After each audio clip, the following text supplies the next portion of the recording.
I was living at International House, and Guy was at Cal. And Guy, he called us, because everybody called us the zoo, and said there's some strange people that live there, and there were. International House was, I believe, a quarter Americans, maybe a half, and the rest had to be foreign students. And the Americans could only get in as graduate students. The foreign students could be undergrad. But I've a group of very, very close friends. And one of them, and I can't remember his name now, but he was from Liberia. And his father was, foreign students had to be rich to afford to come to Cal and live out. So anyway, but he was a marvelous guy, beautiful English.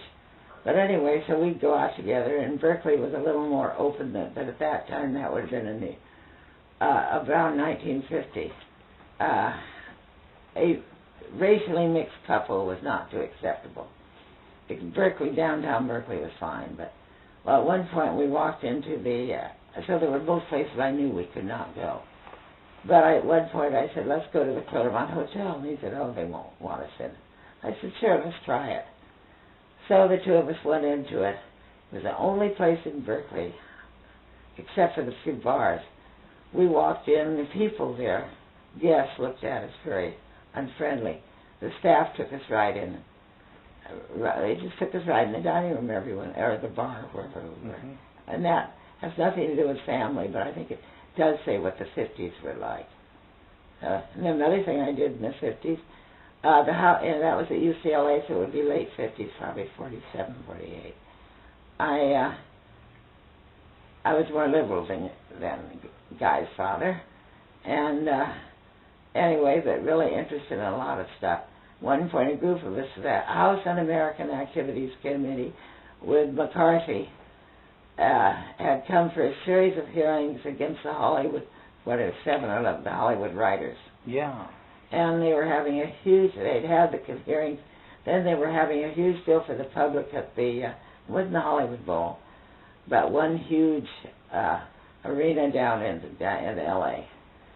And so we didn't think much of that. So at one point we went out, a group of us, and we probably had signs, I don't remember that. But I remember where it was. It was at the corner of Wilshire and Westwood Boulevards. And we stopped traffic.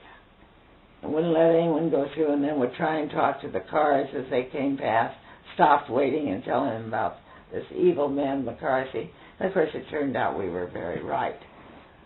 That would be before McCarthy was really exposed and what he was. Yeah. So this was. So what did Granddad Judge think about that? That would bother him.